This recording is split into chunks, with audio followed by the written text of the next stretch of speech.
Hi hello friends, welcome to Tarun Sundar family. இன்னைக்கு வீடியோவில் உங்களுக்கு ஒரு பயனுள்ள தகவல் தாங்க சொல்ல போகிறேன். என்னன்னு கேட்டிங்கன்னா, உங்கள் எல்லார் வீட்லேயுமே சில்வர் பாத்திரம் வெடிச்சு போய் தேவையில்லாமல் யூஸ் பண்ணாமல் நிறைய போட்டு வச்சுருப்பீங்கள. அதை என்ன செய்வீங்க?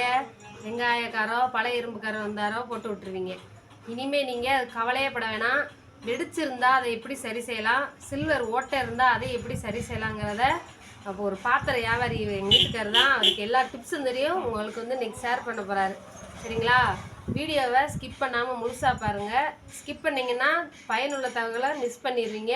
அப்புறம் நீங்கள் தானே சொன்னீங்கன்ட்டு பாதியை பார்த்துட்டு கேட்கக்கூடாது. மறக்காமல் இல்லத்தரசிகளாக இருந்தால் ஒரு லைக் பண்ணிவிட்டு வீடியோவை கண்டினியூ பண்ணுங்கள். உங்கள் ஃப்ரெண்ட்ஸ்க்கு எல்லாருக்குமே ஷேர் பண்ணுங்கள். எல்லார் வீட்லேயுமே இந்த மாதிரி ஒரு பிரச்சனை இருக்கும். நம்ம சேனலில் புதுசாக வந்தவங்க மறக்காமல் சப்ஸ்கிரைப் பண்ணிக்கோங்க. வாங்க வீடியோக்குள்ளே போகலாம். சரி, இப்போ சில்வர் பாத்திரம் ஓட்டை விழுந்தால் அதை என்ன செய்யலாம்? வீட்டில் வச்சு சரி செய்ய முடியுமா? சில்வர் பாத்திரம்னா அரிசி ஊட்டி வச்சுக்கலாம், துறவு போட்டு வச்சுக்கலாம். சரி, அடுப்பில் வைக்காமல் வச்சுக்க வேண்டியதான் குளிக்கிறதுக்கு. அது மாதிரி எம்சிஎல்னு ஒன்று வைக்கிது கடையில். சரி, அதை வாங்கி கீழே கொஞ்சம் சோசப்பாக தரையை போட்டு தேய்ச்சி விட்டுட்டு எம்சிஎல் ஒட்டி விட்டுணும். சரி, ஒட்டி விட்டா பாட்டு 10 வருஷம் 20 வருஷம் கிடக்கும். ஆமாம். சரி, சமைக்கிற பாத்திரமா இருந்துச்சுன்னா? சமைக்கிற பாத்திரம்னா இல்லை, இப்போ நீங்கள் அரிசி குட்டி வைக்கிற மாதிரி பாத்திரத்துக்கு வச்சுருந்தா ரொம்ப நாள் உழைக்கும். அப்படியே மூட்டையில் கட்டி வச்சுருந்தாலும் வெடிச்சு போதே. அது எதனால? மூட்டையில் சும்மா புது பாத்திரத்தை கட்டி கட்டி வச்சுருக்காங்கல்ல.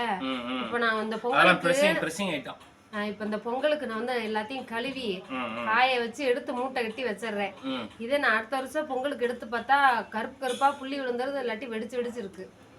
அது எதனால வெடிக்குது? சில்வர் டெம்பர் அதிகம், அதனால் வெடிக்க தான் செய்யும். பெரும்பாலும் வாங்க இப்போ கையில் செய்கிறாங்களா, அதெல்லாம் அந்த காலத்தில் ஆள் கிடைக்காதனால இல்லை மிஷின் வச்சு செய்யறதுனால கொஞ்சம் நைப்பு தேவைப்படாமல் வெடிக்கிறது. அதனால தான் வெடிக்கிறது. அதாவது அதோட அழுத்தம் அதிகமாக இருக்கும். அழுத்தம் அதிகமாக இருக்கிறதுனால வெடிச்சிருது. ஆமாம். சரி, அந்த வெடிச்ச பாத்திரத்தை வீட்டில் நம்ம எப்படி சரி செய்யலாம்? வெடிச்சு வச்சுன்னா அவ்வளோதான், தூக்கி விட்டு வேண்டியதான். ஓட்டை வந்தால் தான் சரி பண்ண முடியும். ஓட்டை வந்தால் தான் சரி பண்ண முடியும். சில்வர் வெடிப்பு இப்போ நம்ம அலுமினியத்தில் ஓட்டை இருந்தால் அடித்து சரி செய்கிற மாதிரி சரி செய்ய முடியாது. அது இங்கே வெடிச்சுன்னா இங்கே தான் வெடிக்கும். இதெல்லாம் ப்ரெஸ்ஸிங் ஐட்டம் தான். கேமரா இந்த மிஷின்லேயே பற்ற வச்சது. இங்கே தெரியல, அங்கே அப்படி காட்டுங்க. இதெல்லாம் ப்ரெஸ்ஸிங் ஐட்டம். இது மிஷினில் செய்கிறது. சரி, அது வெல்ட் அடிச்சது நம்ம மனுஷங்க அடிக்கிறது கிடையாது. மிஷின்லேயே அந்த வெல்ட் அடிச்சிட்டாங்களா, அது வெல்டிங்கெல்லாம் மிஷின் அடிக்கிறது தான். ஆமாம். இந்த மாதிரி இது வெல்ட் அடிக்கிறது எனக்கு தெரியாது. மிஷின் வெல்டிங் அது மிஷினில் வெல்டிங் அடிக்கிறதுனால கண்ணுக்கு தெரியாதா? இப்படி உள்ள பாத்திரங்க வெடிச்சா சரி செய்ய முடியாதுங்கிறாங்க. இப்போ கையில் செய்கிறது, கையில் செய்யறதுன்னா குடம் இந்த மாதிரி அடிக்கிறது தான். இந்த என்ன செய்யறாங்கன்னா, அந்த காலத்துல பொறுமை 1 வாரம் 10 நாளைக்கு செய்யும்போது அவங்களுக்கு வேலை சீக்கிரமா செய்யணுங்கிறக்காண்டி தகுடு கொஞ்சம் 10 ரூபா சேர்த்து 20 ரூபா 50 ரூபா சேர்த்து நல்லா கொஞ்சம் நயமான தகடாக வாங்குவாங்க. சரி, இப்போ சில்வரில் அதிகமாக தண்ணி ஊற்றி வைக்கலாமா? தண்ணி குடம் இருக்குல்ல, அது மாதிரி தண்ணி ஊற்றி வைக்கிறதுனால வெடிக்குமா? வெடிக்கிறதுக்கு காரணம் அதுதான். அடுப்பில் வைக்கணும்னா ஹீட்டு தாங்க முடியாது, வெடிக்கும். ஹீட்டு தாங்க முடியாமல் வெடிக்காது. தண்ணி ஊற்றி வச்சிருந்தாலும் வெடிக்காது.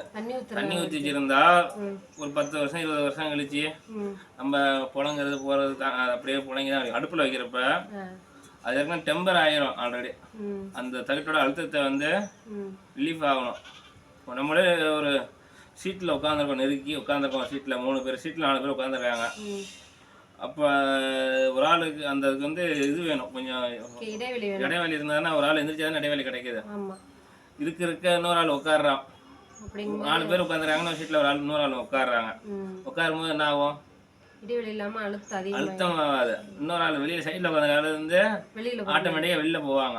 அந்த அழுத்தத்தை ரிலீஸ் ஆகும், அப்போதான் வெடிக்கிறது.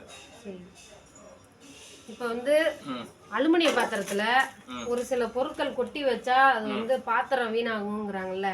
அது மாதிரி என்னென்ன பொருட்கள் சமையல் பொருள் மாதிரியா எந்த பொருள் மாதிரி அலுமினிய பாத்திரத்துல கொட்டி வைக்க கூடாது? அலுமினிய பாத்திரத்துலயா? அலுமினியத்துல உப்பு கொட்டக்கூடாது. மீன் குழம்பு வச்சுட்டு வைக்க கூடாது. மீன் குழம்பு எந்த குழம்புமே புளிப்பான பொருட்கள் வைக்க கூடாது. புளிப்புன்னு சொல்ல உப்பு தன்மையெல்லாம் இருக்குல்ல, அது ஈரம்லாம் வச்சுக்க கூடாது. ஈரம் வச்சுக்க கூடாது. அலுமினியம் பாத்திரத்தை சில பேர் என்ன செய்வாங்க, மூட்டை கட்டி வச்சிருவாங்க. எல்லாம் இது வெயிட்டாக தானே இருக்கு, இதெல்லாம் வெயிட்டாக தான் இருக்கு. மூட்டை கட்டி வச்சுட்டாங்கன்னு வச்சுக்கோ, ஒரு காலப்போக்கில் ஒரு கற்பாம்பு வச்சு ஒரு இதெல்லாம் உள்ள ஏறும். அந்த அழுக்கா இருக்கு துருவா இருக்குங்க தெரியுங்களா, அதுங்கிறப்ப அந்த கரை அப்படியே அந்த எலி நசையும் அதில் போய் குஞ்சு பொறிக்க முட்டை ஓடும் எச்சி விடும். அதில் உப்பு திரும்ப இருக்கிறனால அப்படியே சட்டியை அரைச்சிட்டு போய் ஓட்ட வந்துடும். தேல் கொத்திருச்சுப்பாங்க, தேல் வந்து கொட்டாது. தேலுக்கு கொட்டினா அலுவலில் கொட்டினா தேலுக்கு கொடுக்க தான் உடையும். ஆனால் தேலுக்கு கொத்தின மாதிரி ஓட்ட விழுந்துடும். அந்த உப்பு லேசு லேசாக அரைச்சிடும். இந்த இடம்லாம் வந்து பூத்தொடியை கொட்டிடும் லேசு லேசாக. அலுமினியம் இல்லை மண்ணிலேருந்து வர்றதுன்னா நேரடியாக அலுமினியிலேருந்து வருது, பூமிக்குள்ளேருந்து தான் எடுக்கிறாங்க. எடுத்து அதுலேருந்து உருக்கி கொஞ்சம் பழைய அலுமினியத்தில் கலந்து தான் மாதிரி பாத்திரம் வருது. ஃபர்ஸ்ட் குவாலிட்டியெல்லாம் வெளியில் போயிடும். உப்பு புளி இது மாதிரி போட்டு வைக்கக்கூடாது, அலுமினியம் சோறாக்கி கவுத்து வச்சுக்கணும். கவுத்து வச்சிடணும். குழம்பு வைக்கிறோமா 2 நாளைக்கு வச்சுக்கலாம், குழம்ப கூட வச்சு கூட வச்சு. 3ஆவது பாட்டுக்கு அப்படியே வச்சுட்டு அரைங்கரமாக கழுவி தூக்கி ஓரமாக கட்டிட்டோம்னா புழங்கா மறந்தா வீணாக போயிடும், அலுமினியம் வீணாக போயிடும். வேறு பல வீட்டிலாம் வச்சுருப்பாங்க மூட்டை கட்டி. இப்போ பித்தாளை பாத்திரத்தை பற்றி சொல்லுவாங்க. இது வந்து பித்தாளை வாளி, வாளி தூக்கு வாளி. ஆமாம், அந்த காலத்தில் வயலுக்கெல்லாம் கஞ்சி எடுத்துகிட்டு போவாங்க. சரி, இப்போ இந்த பித்தாளை வெடிக்குமா? பித்தாளை வந்து வெடிக்குமா? ஓட்டால இப்போ வெடிக்குது. இந்த ஐசிசி ரெடிமேட்ல செய்கிறாங்களா, பித்தாளை வெடிக்குது. ஐசிசி பித்தாளை இதில் நாட்டு பித்தாளை 100-500 வருஷத்துக்கு கூட கிடக்கும். இது வந்து வெடிக்காது, வெடிக்காது. பித்தாளை ஓட்ட விழுகுமா? அதெல்லாம் ஓட்ட விழுவோம். விழுந்தா இதை எப்படி சரி செய்ய முடியும்? இதெல்லாம் பற்ற வச்சுக்கலாம். எப்படி காட்டுங்க பாருங்க. பித்தாளை ஓட்ட விழுந்தா சரி செஞ்சிடலாம், பற்ற வச்சிடலாம். ஆமாம், தேஞ்சி தான் போவோம், தேஞ்சு போகணும். ஆமாம், சில பேருக்கு பிடிக்காது. நீங்கள் காவட்டில் யாரும் பித்தாளை யூஸ் பண்ணுறது இல்லையா? அதிகம் யூஸ் பண்ணலை. இருந்தாலும் ஒருவேளை அந்த வாட்டர் பாட்டில் இந்த மாதிரி தண்ணி ஊற்றி நிறைய எடுத்துகிட்டு போகிறாங்க, காப்பர் பாட்டில். ஆமாம் ஆமாம் ஆமாம், அது மாதிரி ஓட்டல் இருந்தால் வெல்டு வச்சு யூஸ் பண்ணலாம். அந்த பாட்டிலாம் வெல்டு வைக்க முடியாது, அதில் யூஸ் வந்துடும். செம்பு தான், இவ்வளோ மொத்தம் இருக்குல்ல, இதெல்லாம் மொத்தமானது. கொஞ்சம் அகலமான பித்தாளை பாத்திரைகள் வந்து பார்த்துட்டு அப்படி சொல்ல வரல, மக்களுக்கு விலை கம்மியாக தரணுன்ட்டு இது வந்து இந்த வாளி வந்து இன்னைக்கு எவ்வளோ இருக்கும்? ஒரு 600 கிராம் இருக்கு இந்த வாளி. 600 கிராம் இருக்கு இந்த வாளி. கிலோக்கு கொஞ்சம் கூட இருக்கு. இது தண்ணி எவ்வளோ லிட்டர் பிடிக்கும்? தண்ணி இதில் ஒரு 3/4 லிட்டர், 1 லிட்டர் பிடிக்கும். 1 லிட்டர் பிடிக்கும். 1 லிட்டர் எண்ணெய் ஊற்றி வச்சுக்கலாம், இல்லை இதெல்லாம் செஞ்சுக்கலாம். இப்போ ஐசிசிங்கிறது வந்து டக்கு டக்கு டக்குன்னு மிஷினில் அடித்து அடி தள்ளி அடைய மாதிரி வந்துடும். அது நைஸ் ஆகிறப்ப அது என்ன ஆகும்னா காலமுக்கில் வெடிக்கும். அது இந்த இடத்துல வெடிக்கும், இங்கே வெடிக்கும், சன்னமாக வெடிக்கும். ஒரு பித்தாளை குடம் எவ்வளோ இருக்கும்? 4 கிலோ 3 கிலோ இருந்துச்சு. நம்ம பிளாஸ்டிக் தண்ணி பிடிக்கிறோம்ல, அந்த குடம் வந்து 3 கிலோ நல்லா இருக்கும். 3 கிலோ 2.5 கிலோ 1.5 கிலோ எடுத்து வச்சுக்குவாங்க. இன்னைக்கு பானை 1 கிலோ இருந்தால் போதுங்கிறாங்க. தண்ணி பிடிக்கிற பானை 1 கிலோ. தூக்க முடியல நிறைய பேரால. இல்ல, காசு கொடுத்து வாங்கணும்ல, காசு கொடுத்து வாங்கணும்.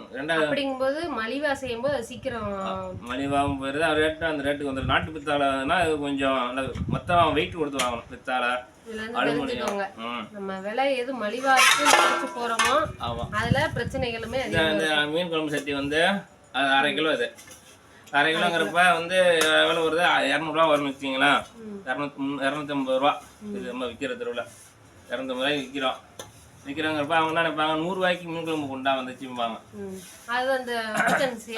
அதெல்லாம் கிடையாது, அவன் விற்கிறான் தொழில. அது ஏமாத்த நம்ம சொல்ல வேண்டியதில்ல, தெரியாம வாங்குறாங்க, தெரிஞ்சு தானே வாங்குறாங்க. அதனால கம்மியாக இருக்கும், அதுக்கு தகுந்த மாதிரி தான் இருக்கும். ஓகே फ्रेंड्स, நாங்க வந்து குளுக்கல் பரிசு சொல்லிருந்தோம்ல, அதெல்லாம் முடியல. என்ன சொல்லி முடிச்சிக்கிறான்? சொல்லி முடிச்சிக்கிறான். ஒன்றும் இல்லை, இந்த எல்லா பாத்திரமும் கொஞ்சம் நல்லா வெயிட்டாக பார்த்து வாங்கிங்க. அவ்வளோதான், விலை கம்மியாக கிடையாது, மெல்லிசாக வாங்காதீங்க.